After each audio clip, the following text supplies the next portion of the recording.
entendre parler d'ailleurs de migrants. On va voir ce qu'il y a derrière. Migrants, réfugiés, demandeurs d'asile, pour essayer d'y voir plus clair de manière assez synthétique. Juste pour présenter un petit peu les choses, depuis 2015, on vit une crise migratoire assez importante, avec des flux qui arrivent sur le territoire de Schengen. On peut dire aux alentours de 2 millions de personnes qui sont arrivées depuis 2015, dont finalement peu en fait en France, malgré ce qu'on peut entendre. On a une augmentation encore cette année par rapport à l'année dernière, mais des flux qui restent moins conséquents que certains pays de l'Union européenne. Alors, sous le terme migrant, c'est un terme générique qui englobe tout ce que je vous ai dit tout à l'heure, c'est-à-dire réfugiés, bénéficiaires de la protection internationale, bénéficiaires de la protection subsidiaire.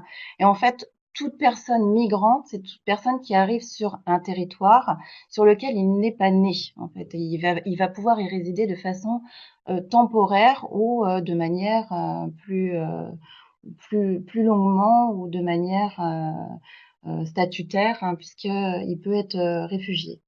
Donc, la personne arrive sur le territoire, elle n'a pas de statut au moment de son arrivée. Elle peut arriver par différents biais, hein, soit, alors c'est un regroupement familial, mais les personnes qui vont demander l'asile vont arriver peut-être parfois par des filières qui vont les faire arriver sur telle ou telle ville en France. À ce moment-là, elles n'ont pas de statut. Elles vont demander l'asile à la préfecture et à l'OFII. Je laisserai ma collègue Anne Fabry de l'OFII vous en parler davantage. À partir du moment où elles s'enregistrent, elles deviennent demandeurs d'asile et à ce titre-là, elles vont pouvoir se maintenir sur le territoire le temps de leur demande d'asile. Donc on est entre 9 et 12 mois, un petit peu plus parfois quand ils font un appel par rapport à la décision qui va pouvoir être donnée par l'OFPRA. L'OFPRA, c'est l'organisme qui va décider du statut qui sera donné à la demande d'asile de la personne. À l'issue donc de cette demande, soit l'OFPRA va considérer que la personne a un statut de bénéficiaire de la protection internationale, ou elle va être déboutée de sa demande d'asile. Si elle est déboutée de sa demande d'asile, elle devra être éloignée du territoire et retourner dans son pays d'origine. Si elle est réfugiée, alors bénéficiaire de la protection internationale, ce terme recouvre deux statuts. Le statut de réfugié, c'est au sens de la Convention de Genève, une personne qui, pour des raisons alors je vais lire exactement ce qui est dit, hein, c'est craignant avec raison d'être persécuté du fait de sa race, de sa religion, de sa nationalité ou de son appartenance à un certain groupe social ou de ses opinions politiques se trouve hors du pays dont elle a la nationalité et qui ne peut, du fait de cette crainte, ne veut se réclamer la protection de ce pays. Donc, c'est une personne qui va avoir aussi un titre de séjour, on y reviendra après, de 10 ans et qui a vocation à s'intégrer après sur le territoire national et donc à y travailler, évidemment, comme toute personne française qui vit en France. Bénéficiaire de la protection subsidiaire, c'est une personne qui connaît des risques dans son pays à un moment donné, mais qui pourra y retourner peut-être lorsque il n'y aura plus de crainte sur sa vie. Donc elle a les mêmes droits qu'un réfugié, notamment en termes d'accès à l'emploi, accès au logement, accès à tous les droits que toute personne peut avoir en restant en France. Mais elle a un titre de séjour d'1 an qui est renouvelé par contre régulièrement et sans problème par les préfectures. Ça m'amène à vous dire que du coup, pour toute question, justement, vous pouvez consulter le site que vous pouvez voir actuellement, hein, soit servicepublic.gouv.fr, hein, où vous avez tous les statuts et tous les titres de séjour, soit vous renseignez directement auprès de la préfecture de votre département, hein, puisque chaque préfecture a un bureau du séjour qui s'occupe de renouveler ou d'attribuer, en tout cas, les titres de séjour. Je pense que j'ai fait le tour, en tout cas en ce qui me concerne. On pourra y revenir et je peux répondre à vos questions. Et si vous le permettez, juste, je ne l'ai pas indiqué tout à l'heure, mais comme pour tout webinaire, vous avez la fenêtre conversation qui vous permet de poser vos questions. Donc n'hésitez pas. Voilà, je passe la parole à Anne Fabry à présent. Bonjour, je suis directrice territoriale de l'OFI à Nantes. L'OFI est un établissement public national en charge de l'immigration. Étant donné que le sujet porte spécifiquement des réfugiés aujourd'hui, je vais passer assez vite sur toutes les autres missions, mais pour vous donner quand même une vision assez complète de ce qui est de ce qui est contenu dans nos missions. Nous avons 5 pôles au niveau de la région qui tous ont vocation à accueillir des étrangers qui s'installent dans notre région. Tout d'abord, et pour faire le lien avec ce qu'a dit Karine Vérité avant, nous avons en charge l'accueil et l'accompagnement des demandeurs d'asile. Donc un migrant, comme le montre le schéma, lorsqu'il arrive, alors je vais l'adapter en local, lorsqu'il arrive à Nantes ou à Angers dans notre région, il va se présenter tout d'abord à la plateforme d'accueil des demandeurs d'asile. Cette plateforme est un prestataire de l'OFI qui a en charge d'aider le migrant à s'inscrire au guichet unique d'accueil des demandeurs d'asile. Donc ils vont leur donner un rendez-vous et lors de ce rendez-vous, ils vont être reçus d'un côté par la préfecture qui va enregistrer leur demande d'asile et qualifier le type de demande d'asile, mais je ne rentrerai pas dans le détail des différents types de procédures, mais vous les voyez affichées, il y a une procédure normale, Dublin et accélérée. Et les agents de l'OFI qui sont présents dans ces guichets uniques vont avoir un entretien avec chaque personne, ce qu'on appelle un entretien de vulnérabilité, pour faire le point avec la personne justement sur leur vulnérabilité. Alors c'est très codifié dans la loi et au cours de l'entretien, on va poser certaines questions à la personne ou à la famille sur ses conditions de vie en France depuis son arrivée.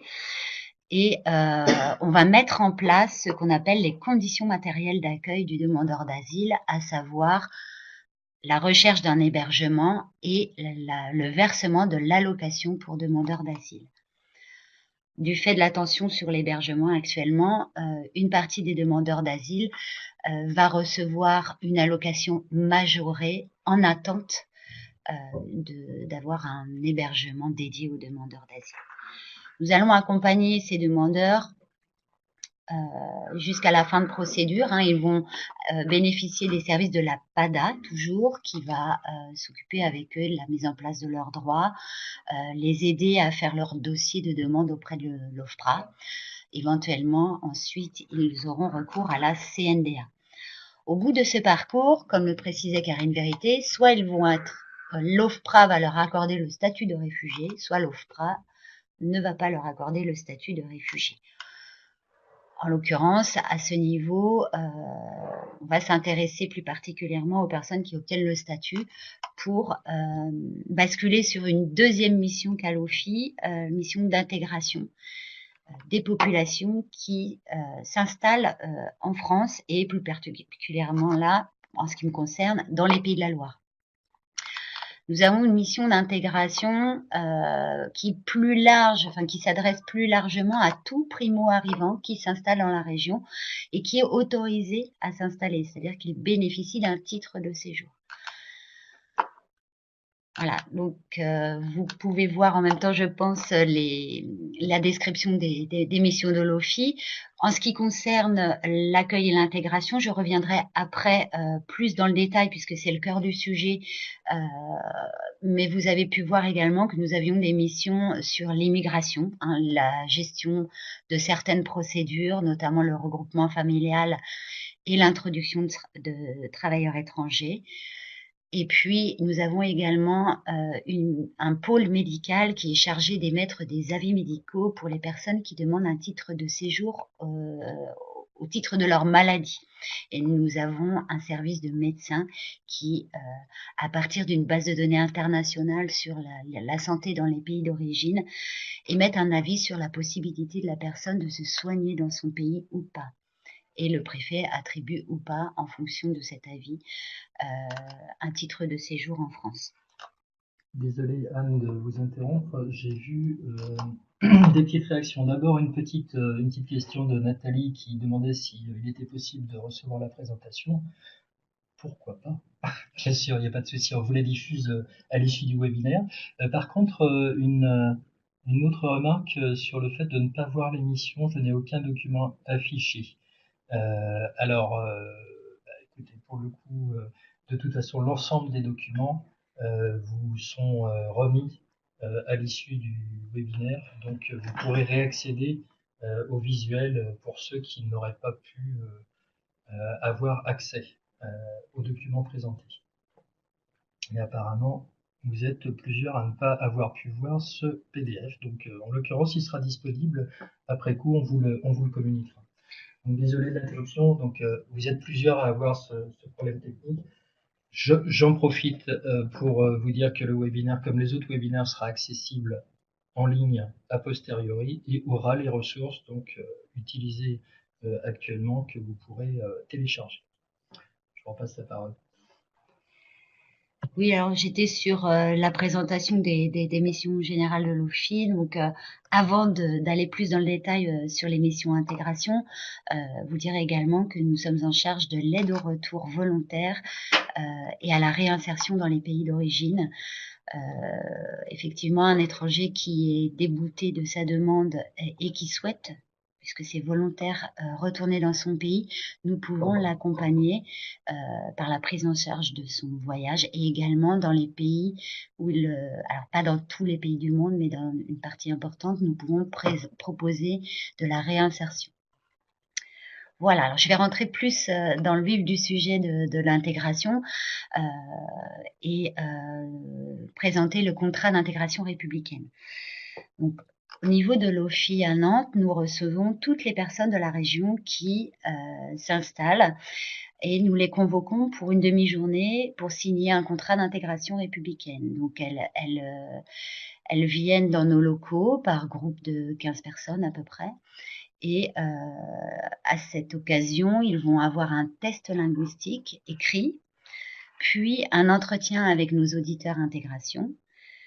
Et à la suite de cet entretien, des prescriptions de formation, une formation civique, une formation linguistique s'ils en ont besoin, et bien entendu un entretien sur leurs conditions d'installation. Nous faisons le point de leurs conditions de logement, de l'inscription éventuelle de leurs enfants à l'école, la mise en place d'un suivi santé. Voilà, nous faisons un point, c'est l'occasion. Nous avons toujours accès à la langue des personnes, donc ce sont vraiment des entretiens dans leur langue. Et une partie d'entre elles ont également la possibilité d'avoir une visite médicale pour notamment le dépistage éventuel de la tuberculose.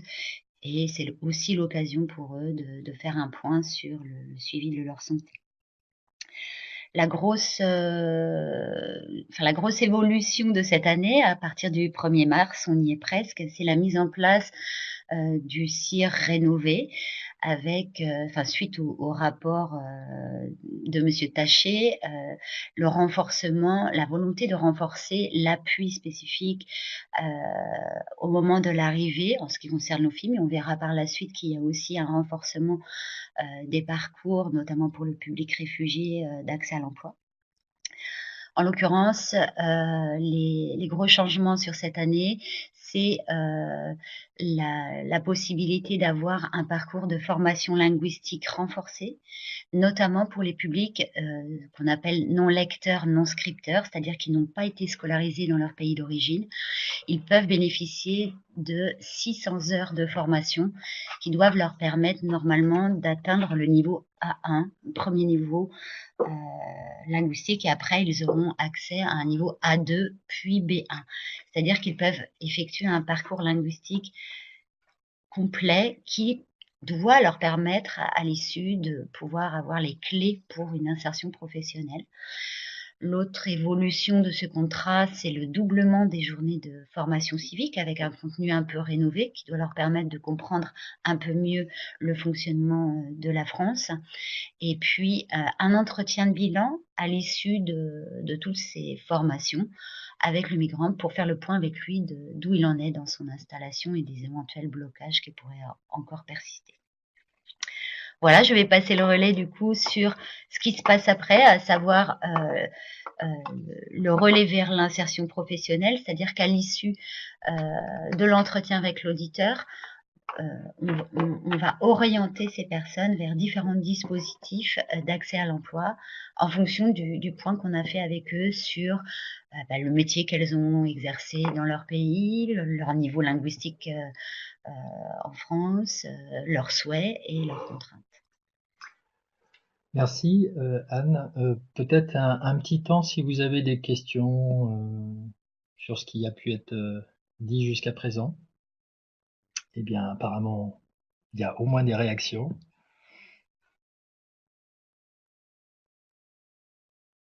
Super, très clair de la part de Nathalie de l'AFPA. Alors, quel est le délai pour être reçu par l'OFII? Pour les publics qui sont reçus sur nos plateformes d'accueil, ils doivent être reçus dans les 3 mois après leur demande de titre de séjour.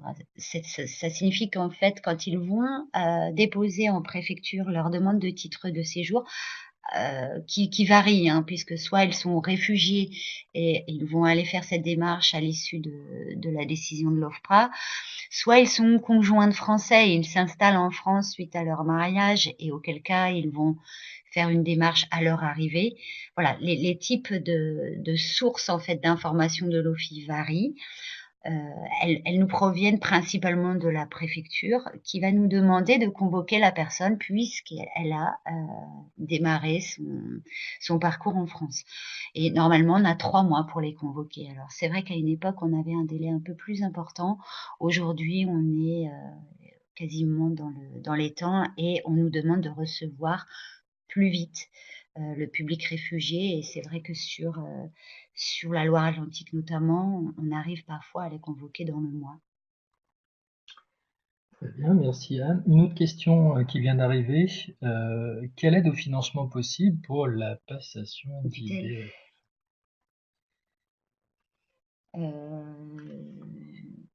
Je ne sais pas répondre à cette question. Je ne pense pas qu'il y ait d'aide possible, à vérifier peut-être avec les autres dispositifs. En l'occurrence, au niveau de l'OFII, nous n'avons pas ce type d'aide proposée. Très bien, merci. Merci Anne. On va à présent, on va passer, comme vous l'évoquiez, sur la dimension plus centrée sur les dispositifs avec Stéphanie Leroy. Donc, pardon. Hop, et nous avançons.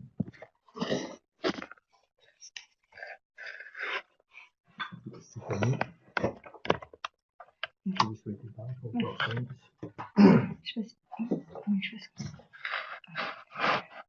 Donc bonjour, moi je suis Stéphanie Leroy, donc je suis chargée de mission à la Directe des Pays de la Loire. Donc la Directe, c'est la direction régionale des entreprises, de la concurrence, de la consommation, du travail et de l'emploi, qui dépend de plusieurs ministères, et notamment du ministère du Travail.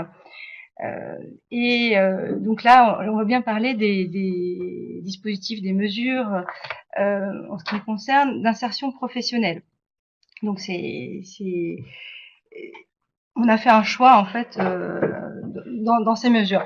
Donc premier point que je voulais rappeler en introduction qui est important, parce qu'on a parlé des différents statuts, c'est de dire que la protection internationale, une fois que les personnes l'ont acquise, elle permet en fait l'accès à l'ensemble des mesures de droit commun d'insertion professionnelle. Donc les personnes réfugiées qui ont la protection subsidiaire peuvent accéder aux structures de l'insertion par l'activité économique, à ce qu'on appelle les contrats aidés, donc les parcours emploi compétences, les mesures d'accompagnement des jeunes, les dispositifs deuxième chance, et également aussi tout ce qui est mesures de formation ou d'alternance.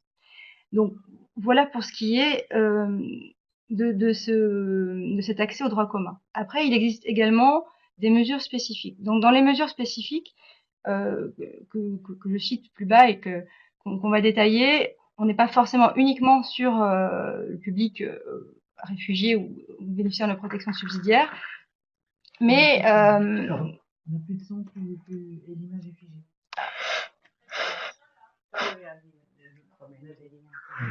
Des fois, c'est juste sur un poste. D'accord, excusez-nous, apparemment c'était figé, je ne sais pas exactement où ça en était. Est-ce que vous nous entendez bien? Est-ce que vous voyez bien l'image? Est-ce que c'est figé de votre côté? Ok, merci de votre retour, on continue. Très bien. Donc je faisais juste un petit focus rapidement pour dire que les personnes réfugiées ou bénéficiaires de la protection subsidiaire avaient accès à toutes les mesures de droit commun et qu'il existait également des mesures spécifiques. Donc j'ai réalisé un tableau de synthèse qui sera en fait disponible également là en ligne pendant le webinaire et puis à l'issue du webinaire, qui permet en fait de vous présenter les principales mesures au niveau national. On a fait un choix là, comme je vous le disais, c'est pas forcément exhaustif. On vous présente en fait les dispositifs nationaux. Il peut y avoir des initiatives locales, soit des déclinaisons de mesures de droit commun. Je pense par exemple à la garantie jeune pour les réfugiés, comme ça peut être fait en Sarthe, ou des expérimentations spécifiques pour des publics migrants ou des publics, enfin de manière générale. Là, on s'est vraiment penché sur les 5 mesures principales nationales. Donc, HOPE, hébergement, orientation et parcours vers l'emploi, ils ont un petit focus spécifique sur ce dispositif après. Une voie vers l'emploi, qui est une mesure qui est portée par l'AFPA. Le fameux PIAL, le parcours d'intégration par l'acquisition de la langue, qui est porté par les missions locales. Et enfin, un point important, ah ben non, j'ai sauté.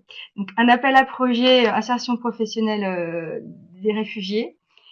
Et enfin, l'accord de partenariat État, OFII et Pôle emploi. Parce que c'est vrai que Anne Fabry tout à l'heure a présenté ses missions. C'est vrai qu'il y a un partenariat fort qui a été lancé dans le cadre de cet accord entre Pôle emploi et l'OFII, de connaissance en fait des missions respectives de l'OFII, de Pôle emploi, et surtout de partage de données pour qu'il y ait une orientation plus efficace. En fait.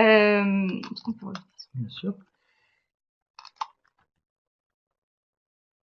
Donc vous pouvez avoir justement une vue synthétique de toutes ces mesures dans le tableau, avec le type de mesure, une description, les objectifs, le public cible, la manière également dont on peut, enfin, une voie d'entrée, le contenu, et aussi le financement, le partenariat qui est nécessaire, parce que sur la plupart de ces dispositifs, on voit que ça nécessite un partenariat très important, notamment entre la DIRECT, la DGSS, où on travaille énormément ensemble sur ces mesures, et également avec l'OFII et Pôle emploi, l'AFPA aussi. Donc tous ces éléments donc apparaissent dans le tableau.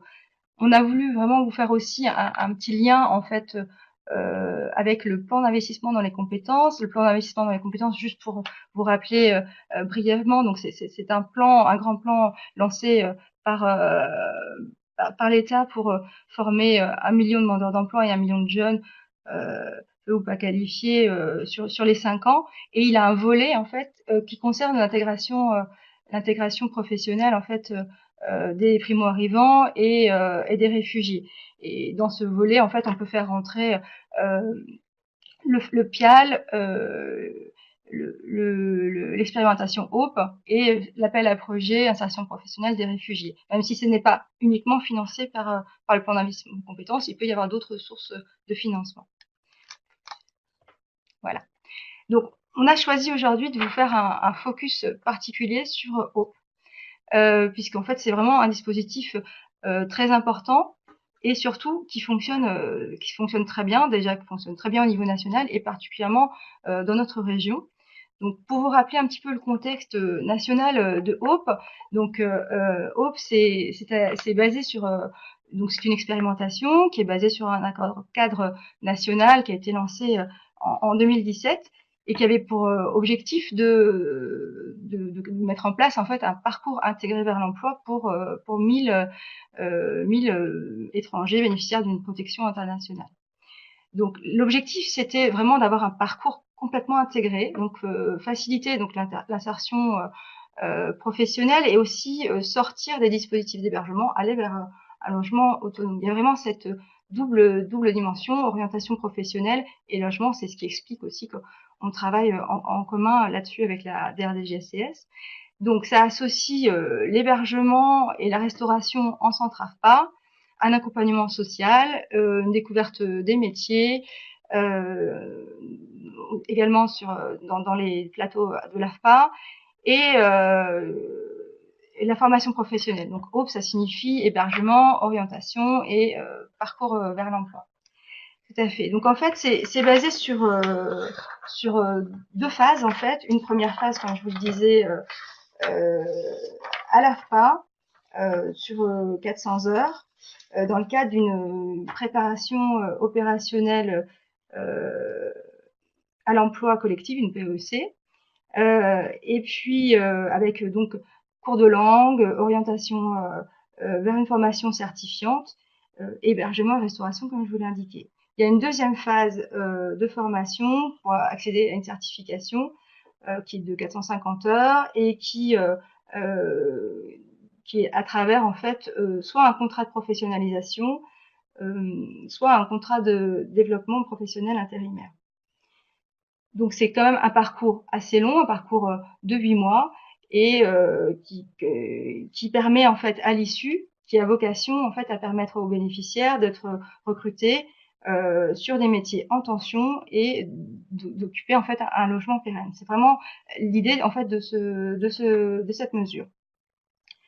Donc il y a eu une première expérimentation dans le cadre de Hope 1000 qui a été lancée en 2017. Comme elle a eu des bons résultats, des très bons résultats en fait sur cette première cohorte, elle a été prolongée à nouveau au second semestre 2018, donc avec le soutien du plan d'investissement compétences, le soutien financier du plan d'investissement compétences, pour une nouvelle cohorte de 500 personnes. Donc en fait, on est dans le cadre de Hope 500. À savoir que pour 2019, il est prévu toujours au niveau national d'aller sur 1500 nouveaux parcours et a priori en 2020 également. Alors, je me permets juste de faire des questions. une petite parenthèse, juste pour vous dire également qu'on a bien vu que vous aviez des petits soucis pour certains de réception. Est-ce que c'est mieux à présent pour tout le monde?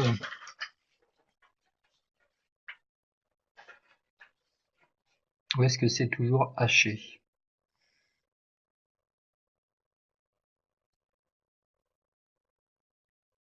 Vous êtes plusieurs à écrire. Le temps de voir.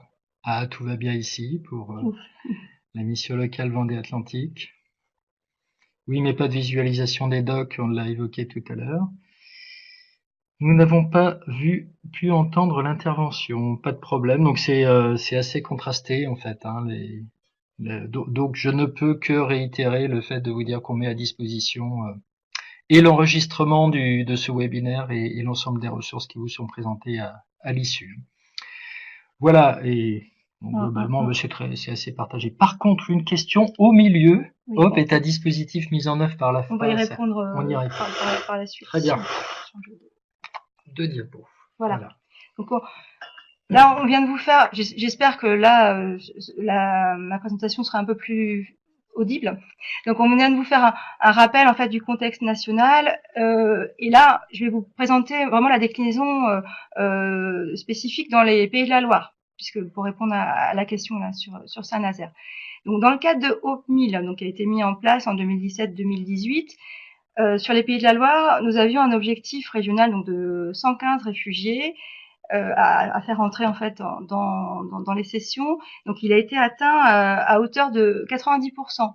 Il y a eu 8 sessions de formation organisées. Donc en tout, 103 stagiaires, 40 en 2017 et 63 en 2018. Et cela dans 3 départements, donc en Loire-Atlantique, dans le Maine-et-Loire et en Vendée. Et les métiers concernés, c'était bâtiment, commerce et industrie. Donc, ah oui, un point très important, hein, puisqu'on a parlé du partenariat. Toutes les sessions sont portées par des OPCA. Et en l'occurrence pour OP1000, on était sur 2 OPCA, le FAFTT, qui est le principal porteur, et le FORCO. Donc pour ce qui est de OP500, là on pourra voir qu'il y a eu non, c'était sur OP1000 qu'il y a eu un groupe à Saint-Nazaire. Je sais plus lequel. Parce que, non. Saint-Nazaire, c'était bon, OP1000. Oui, c'était sur OP1000. Bon, je répondrai à la question par la suite. Donc OP500, en fait, les sessions ont commencé. Oui, merci, c'est ça, tout à fait. C'était les soudeurs sur le FAFTT sur OP1000. C'est Charlotte Dumas qui répond à la question. Merci. OP 500, donc en fait, les sessions ont commencé assez récemment puisqu'elles ont commencé en décembre 2018, donc elles sont toujours en cours au sein de l'AFPA sur la première partie en fait des sessions. Il y a une partie qui est portée par le FAFTT, donc sur les métiers du bâtiment et sur les métiers de la logistique. Donc il y a 14 personnes actuellement au Mans sur les métiers de maçon, préparateur de commandes. 10 personnes à La Roche-sur-Yon sur les métiers d'agent d'entretien du bâtiment. 14 personnes à Saint-Herblain sur les métiers de coffreur-brancheur, maçon VRD. Ça, c'est ce qui concerne le FAFTT. En ce qui concerne le FORCO, qui est un OPCA spécialisé sur le commerce, il y a actuellement une session de 10 personnes accompagnées à Saint-Herblain. Et enfin, un nouvel OPCA qui nous a rejoint cette année, OPCAIM, donc sur le métier d'industrie, qui a mis en place une session de 15 personnes, donc qui est actuellement en session à Saint-Herblain. Donc 15 personnes, mais il y a 5 personnes qui poursuivront en fait leur contrat de professionnalisation en Vendée. Donc en gros, pour vous dire, sur Hope, depuis l'entrée, depuis le début en fait du dispositif fin 2017 en Pays de la Loire, au total sur Hope 1000 et Hope 500, il y a 166 personnes qui sont entrées en parcours Hope dans les Pays de la Loire. Donc il y a déjà des personnes qui sont sorties, bien sûr, mais il y a au total, on est sur 166 personnes. Stéphanie, nouvelle parenthèse, juste pour dire qu'il y a d'une part une question qu'on n'a pas forcément vue jusqu'à présent, qui était comment positionne-t-on, enfin en tout cas la question a été posée, voilà. Et puis l'autre point, alors là qui n'a rien à voir, qui est purement technique, juste pour dire pour ceux qui ont vraiment des problèmes de son, vous avez une possibilité sur le Play Store, si vous avez un téléphone Android, de télécharger Adobe Connect mobile et qui devrait vous permettre de régler les problèmes de réception de son. Je vous le dis à toutes fins utiles. Voilà. Et puis une autre question donc la question de Vicari, comment positionne-t-on? Et une seconde question de Géraldine de la région qui demande si les personnes sorties, qui pose la question du fait d'être en emploi pour les personnes qui sortent du dispositif. Voilà. D'accord. Alors, je vais répondre à la première question. Donc, en fait, c'est vrai que vous l'indiquez, hein, c'est vraiment un dispositif qui fonctionne bien, mais qui implique énormément de partenariats, et notamment une implication très importante de l'OFI. En ce qui concerne le sourcing, entre guillemets, des personnes qui peuvent entrer dans Hope, il y a vraiment un sourcing qui est fait par l'OFI pour vérifier que les personnes sont éligibles, puisqu'il faut que les personnes soient signataires du CIR. Il faut aussi qu'elles aient un niveau A1, voilà. Et donc il y a vraiment un premier listing qui est fait par l'OFI pour vraiment s'assurer. C'est vraiment une condition importante de l'éligibilité de ces personnes pour pouvoir rentrer dans Hope. Donc il y a un travail qui est mené, hein, parce On a un comité de pilotage assez important avec la DRDJSCS, l'OFI, Pôle emploi, les OPCA, donc sur Hope, justement pour essayer de travailler sur le sourcing. Mais il faut quand même toujours passer par l'OFI, et même si les DDCS sur les territoires travaillent également avec les structures d'hébergement pour essayer de repérer des personnes, mais il y a quand même une vérification qui doit être faite de l'éligibilité par l'OFI. Voilà pour la question sur comment se positionne-t-on. Et pour ce qui est de la question de les personnes sorties sont-elles en emploi, on va passer sur la dernière slide. Alors, ça permettra de répondre à la question, en fait, cette slide. Déjà, moi, ce que je voulais souligner, bon, on l'a indiqué déjà plusieurs fois, mais il y a un très bon partenariat entre les services de l'État sur ce dispositif qui, s'il donne des bons résultats, est quand même assez lourd. Il faut le reconnaître. Donc, il y a un bon partenariat avec la DRDJSCS, la DIRECT, l'OFI, et aussi avec les opérateurs que sont Pôle emploi et l'AFPA, qui portent ce dispositif. Et également, il faut souligner que c'est quand même un dispositif financé public-privé, puisqu'il y a un financement qui est fait par les OPCA, une implication très forte des OPCA et des employeurs derrière, puisqu'en fait, les OPCA ne vont aller positionner des sessions que s'ils savent que derrière, les métiers sont bien en tension, qu'il y a bien des besoins des entreprises pour pouvoir embaucher les personnes derrière. Donc, on tient des copiles régionaux régulièrement, et il y a des déclinaisons départementales qui se mettent en place là depuis quelques temps. Donc, effectivement, sur les premières sessions qui sont sorties, donc sur Hope 1000, on a eu des très bons résultats de sortie tant logement, parce comme vous disiez, c'est l'autre objectif principal de Hope. Donc, on a 79% sur les derniers chiffres que l'on avait, qui devaient se faire de décembre 2018. Et 78% d'accès à l'emploi. Donc, on a des très bons résultats en Pays de la Loire. Un autre point très positif qu'il faut souligner, je pense, c'est que dans la région, la déclinaison de Hope a permis d'aller sur des secteurs d'activité variés. Comme on vous l'a indiqué, il y a les métiers de l'industrie, le commerce, la logistique, alors que dans d'autres régions de France, le Hope, il y a eu moins de personnes qui sont entrées dans Hope, et souvent sur un seul secteur d'activité, par exemple le BTP. Donc c'est vrai que ça, c'est quand même un point très important chez nous.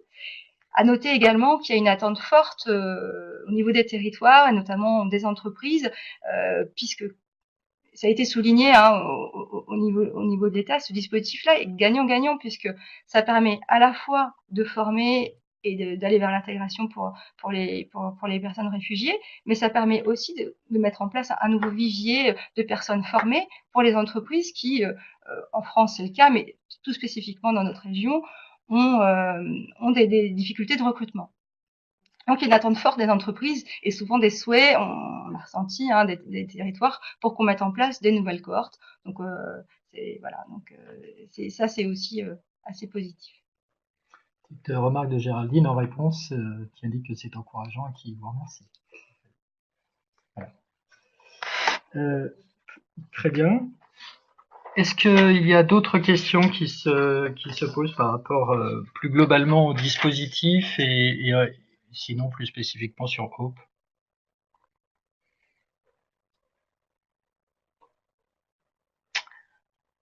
A priori, pas beaucoup de réactions. On laisse encore un petit peu de temps.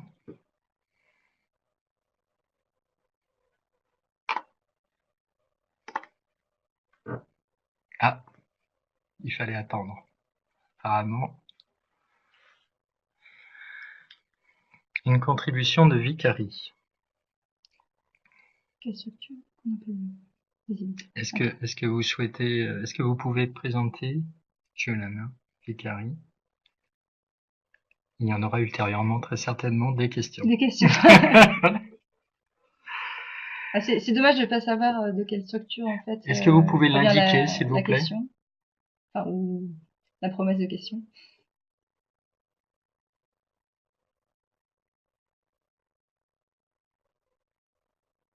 D'accord. Mission locale de l'agglomération nazérienne. D'accord, très bien. Oui, ben, on a l'occasion de travailler avec les missions locales, notamment sur le PIAL. Oui, tout à fait. Très bien. Donc, vous êtes référente droit des étrangers à la mission locale de l'agglomération nazérienne. Merci pour cette présentation.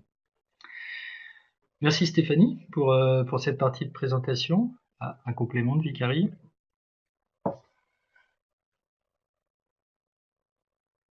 Giuliana.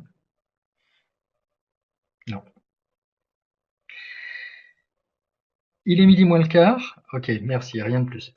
Ce que je vous propose, c'est de rester sur la dimension dispositif et pour le coup d'aller sur ce qui a été évoqué en présentation, c'est-à-dire un complément plus spécifique sur Prépa Avenir 2.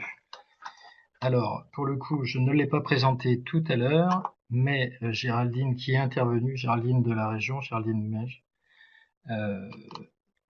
pourrait vous présenter justement ce dispositif et pour lequel je vais afficher la diapositive. Voilà, je la laisse se connecter. Enfin, en tout cas, activer la vidéo et l'audio de son côté. Là, voilà, je la vois apparaître. Bonjour. Géraldine. Est-ce que c'est bon au niveau du son? Très bien. Alors, moi, je vous entends. Oui, c'est bon au niveau du son? C'est très bien pour moi dans mes écouteurs. Pour les autres intervenantes, pour des raisons techniques, elles ne vous entendent pas. Donc, voilà. Par contre, je vais couper le micro ici et on va pouvoir vous entendre. Et je vais vous laisser, Géraldine, présenter Prépa Avenir 2, tel que c'est synthétisé sur la diapo. Parfait. Alors bonjour, donc Géraldine Mège, chargée de programme à la direction de l'emploi et de la formation professionnelle.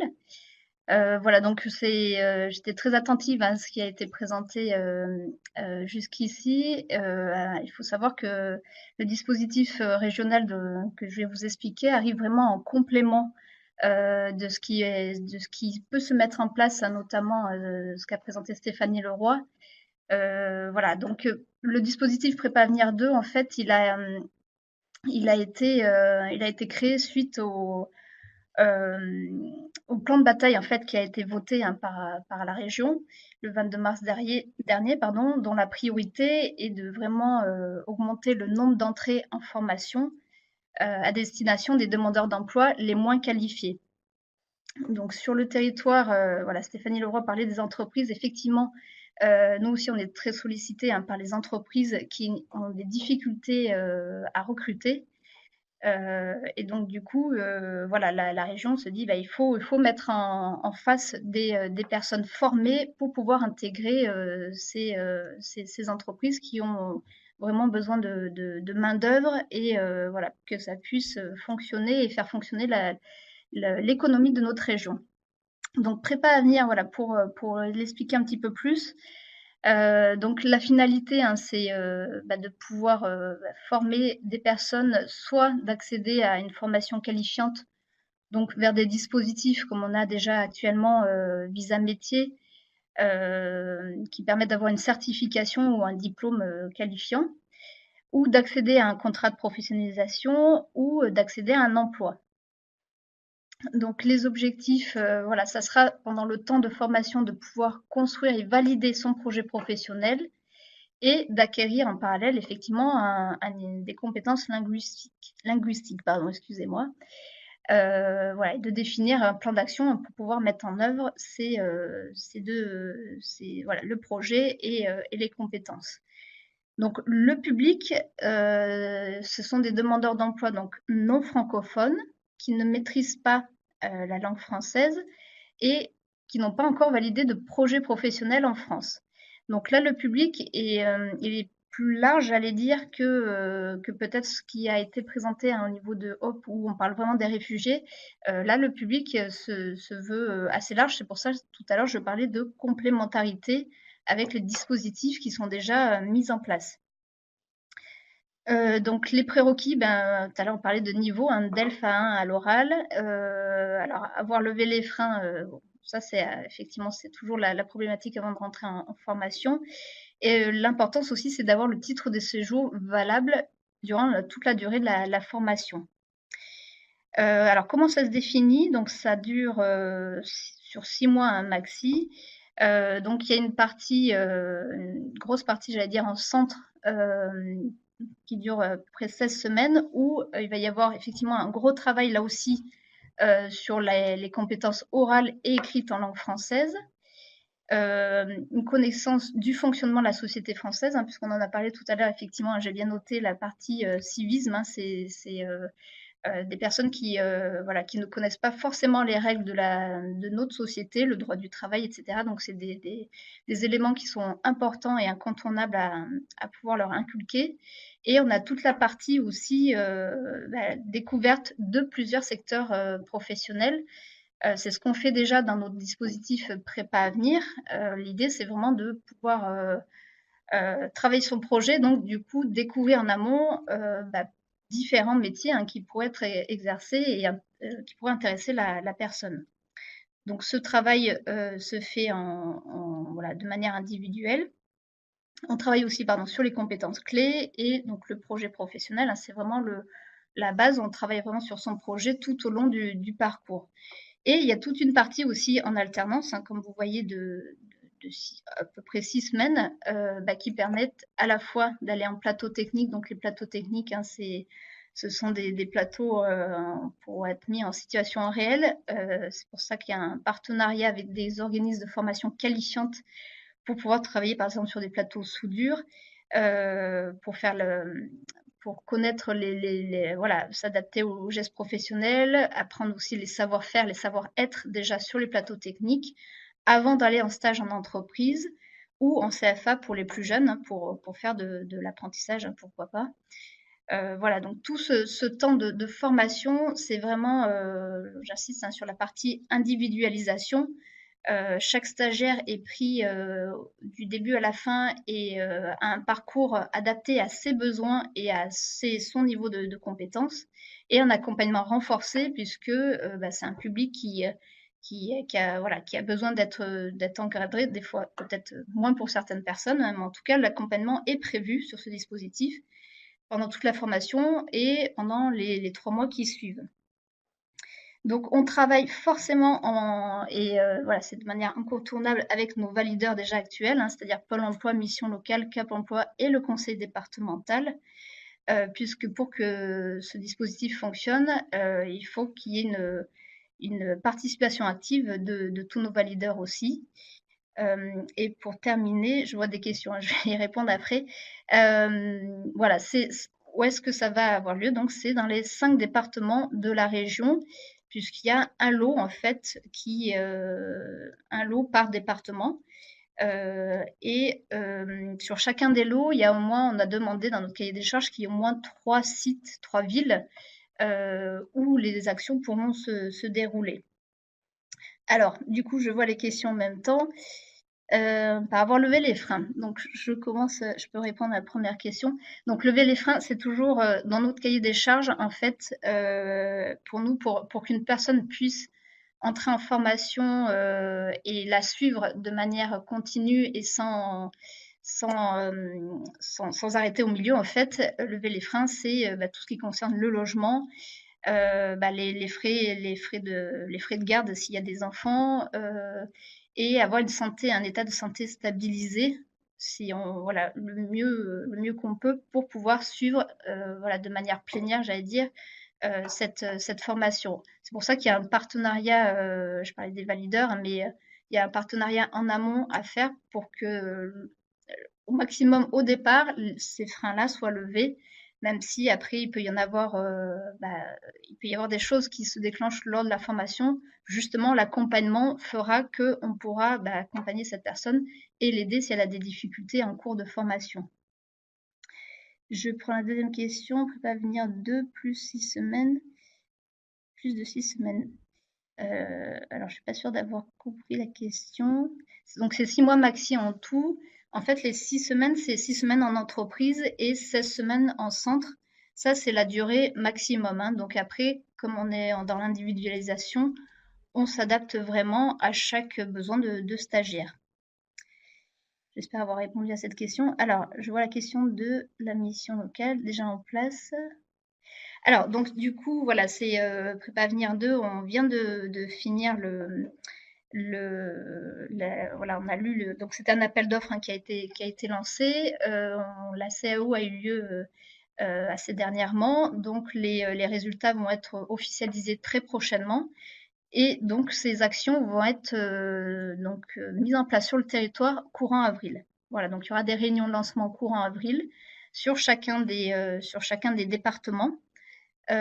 Puisque, comme je l'ai dit, ça se fait au niveau départemental. Et donc, les actions vont pouvoir se mettre en place, au mieux, ça serait courant mai, on va dire début mai, courant mai. Saint-Nazaire, oui, donc Saint-Nazaire toujours. Dans le lot qui est rattaché à la Loire-Atlantique, effectivement, on a demandé à ce qu'il y ait des actions sur, alors, que je vérifie, mais en tout cas sur Nantes, bien sûr. Je vérifie. Voilà, donc sur le territoire de la Loire-Atlantique, les lieux minimums qu'on a demandé, c'était bien sûr Nantes, Saint-Nazaire et Châteaubriand, puisque c'était les 3 lieux, hein, qui nous semblaient le plus pertinent pour avoir le plus de flux de stagiaires. Alors, question de Kainrité, à partir de quand les prescripteurs vont pouvoir orienter vers cette action de formation? Voilà, donc là, je l'ai plus ou moins dit tout à l'heure, hein, comme il y a les réunions de lancement auront lieu en avril, à partir d'avril, hein, ça pourra se faire, il pourra y avoir des prescriptions sur cette action. Voilà, je pense avoir fait à peu près le tour des questions. Nicolas? Ok, super. Merci beaucoup Géraldine pour cette présentation. Ah, une intervention complémentaire de Juliana Vicari. Non, c'était bon. Merci Merci. beaucoup Géraldine. Je vous en prie. Je vous en Bon, prie. bah, très bien. Bah, écoutez, on arrive, on n'est pas très loin de notre temps d'une heure maximum. Merci beaucoup pour vos interventions respectives. Moi, je fais juste un tout petit complément pub. C'est la page pub du moment sur l'offre de ProEFOP. On est sur le point d'achever ce webinaire et j'en profite pour vous dire qu'on a quelques sujets traités dans les quelques semaines qui viennent, en particulier dès demain, un temps sur les web TV qu'arrive CAFOC, sur le CEP, bilan de compétences suite à la réforme. Qu'est-ce que cela devient ce jeudi, mais c'est déjà complet, accompagné l'usager à verbaliser son expérience avec l'entretien d'explicitation. Et puis surtout, en mars, tout un ensemble de points, tant de formation présentielle que de webinaire.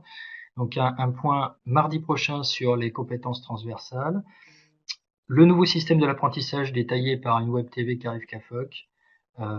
La prestation de conseil personnalisé en VAE le 14 mars, les métiers des services à la personne, un autre webinaire dédié focus secteur le 19, la notion de certification qualité des organismes de formation via Web TV à nouveau qui arrive CAFOC, et enfin un temps dédié à l'ingénierie financière et à la construction de parcours, là idem en actualisant les éléments suite à la dernière réforme.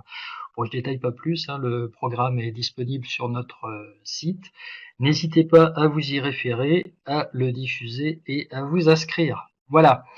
Il me reste juste à remercier nos intervenantes du jour, Karine Vérité,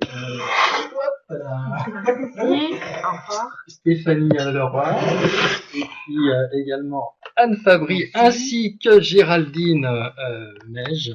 Et puis merci à tous pour vos questions. N'hésitez pas à vous référer à l'enregistrement pour ceux qui ont eu des petits problèmes d'écoute ou d'accès aux documents. On vous souhaite à tous une excellente journée. On vous dit à très bientôt. Au revoir.